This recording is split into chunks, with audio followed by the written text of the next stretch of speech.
2 churches burned this week, one in Saskatchewan and another one in Quebec, in Trois-Rivières, Quebec. So, of course, we won't see any news of this from Justin Trudeau. Anytime that somebody suggests that maybe groups of Islamic extremists shouldn't be blocking traffic and praying in the street in a sign of supremacy, well, then you're an Islamophobe. But well over 100 churches in this country, most of them Catholic, burning. And these two burned in and around Justin Trudeau's new holiday of Truth and Reconciliation Day. So first we had Loon Lake, St. George Anglican Church. I'm sorry, I said it was a Catholic church. It's an Anglican church. But in these small communities, the Anglican churches remain actually Anglican instead of just self-help groups, as they tend to do in the bigger cities. But so Loon Lake Church burned right in and around Truth and Reconciliation Day, and now we've got another church burning in Trois-Rivières. We've got a tweet from Kat.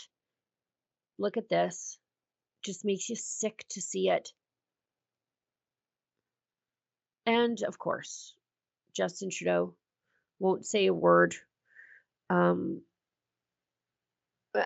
because we know he doesn't actually see anything wrong with this. In fact, he's done his best to chase Catholics out of the public square. Christians in general, but Catholics for sure. If you are pro-life, you don't get your nomination signed if you want to run for the Liberals. There's one holdout, MP Macaulay, that is still a pro-life Catholic within the Liberal Party, but he's been around long before Justin Trudeau was ever a thing in the party. And so they're going to have a tough time getting rid of him. And I don't mean Lawrence Macaulay. I forget MP Macaulay's first name. John Macaulay, maybe. He has been a target of foreign interference too. The man may as well be a conservative. Frankly, I think he's in one of those ridings where you have to be a Liberal to get elected, because I think the party left him behind a long time ago. But, you know, like Justin Trudeau has, his close advisors have said, like, I understand why churches are burning. That's Gerald Butts. And Justin Trudeau said something very similar. No, I don't understand why churches are burning. I don't understand the mind of an anti-Christian arsonist. You'd have to be a crazy person to really do that. Do we have that clip? Let's show that. As a Catholic, what's your reaction that houses of your faith are being targeted for the church's role in the residential school system? It is unacceptable and wrong that acts of vandalism and arson are being seen across the country, including against Catholic churches. One of my reflections is I understand the anger that's out there against the federal government, against institutions like the Catholic Church. It is real, and it is fully understandable given the shameful history that we're all becoming more and more aware of and engaging ourselves to do better as Canadians. But we should be every day committing ourselves, each and every one of us, to the hard work we need to do to actually rebuild a path forward that reflects the terrible intergenerational trauma and present-day realities of suffering that we are all collectively responsible for. No, I'm not collectively responsible for anything that the Liberal government mandated on Canada's First Nations. I bear no responsibility for any of that. Sorry. Sorry, not sorry. How many popes have to apologize before Justin Trudeau quits laying the blame for Liberal government's actions at the feet of the Catholic Church? In fact, who was the Prime Minister who officially apologized for residential schools? Who do you think? Stephen Harper. It was Stephen Harper. You should just Google image search Pope John Paul II and Indigenous people. The man had a very special love for Indigenous people.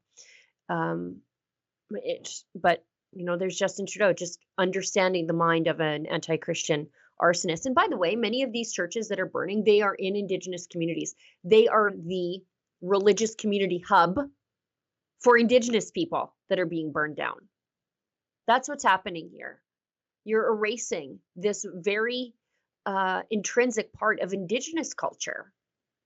Um, at Rebel News, we did something quite the opposite. We crowdfunded, thanks to your support, the rebuilding of a church roof on First Nation near Calgary, because while the world is burning churches and tearing them down, we thought we would do something good, thanks to your help, to maintain this religious cultural institution on an Indigenous reserve.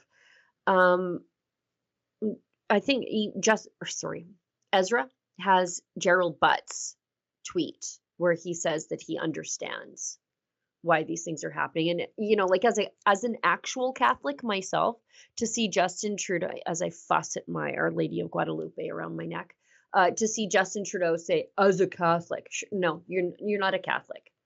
You have to believe in the core tenets of the Catholic Church to be a Catholic. It's not like a potpourri. We're not a buffet, us Catholics, right? You have to believe in certain tenets of the Catholic Church. And one of those is that you are pro-life, that life begins at conception, and that there is no such thing as gender transition.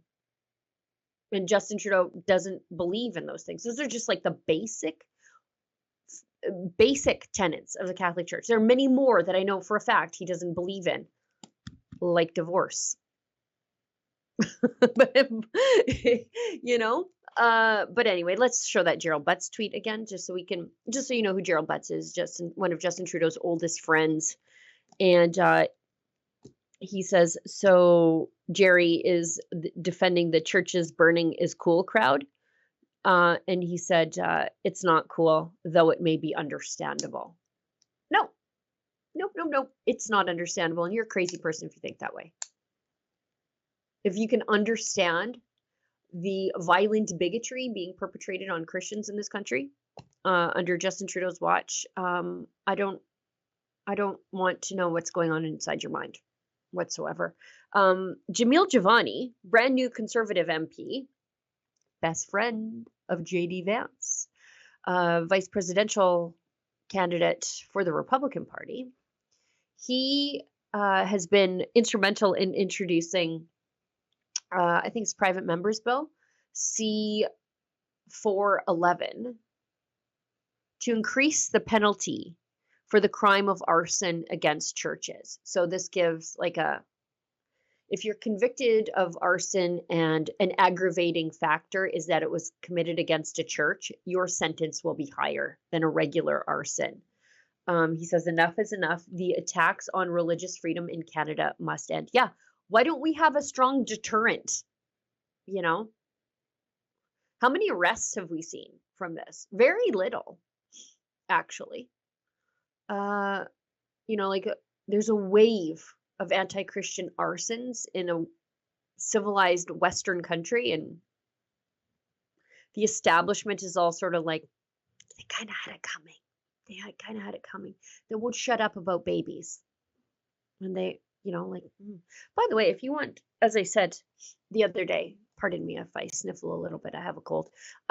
If you really want to talk to somebody who is intrinsically involved in the residential school system, drag Jean Chrétien out of the crypt, wherever he is these days. He was Indigenous Affairs Minister, Indian and Northern Affairs, I think they called it at the time. The last guy to sign off on the residential schools went on to be a Liberal Prime Minister who is still alive. Go talk to that guy. But they're just like, what? No? They just completely, that vaporizes from everybody's brain when they talk about who's responsible for these things.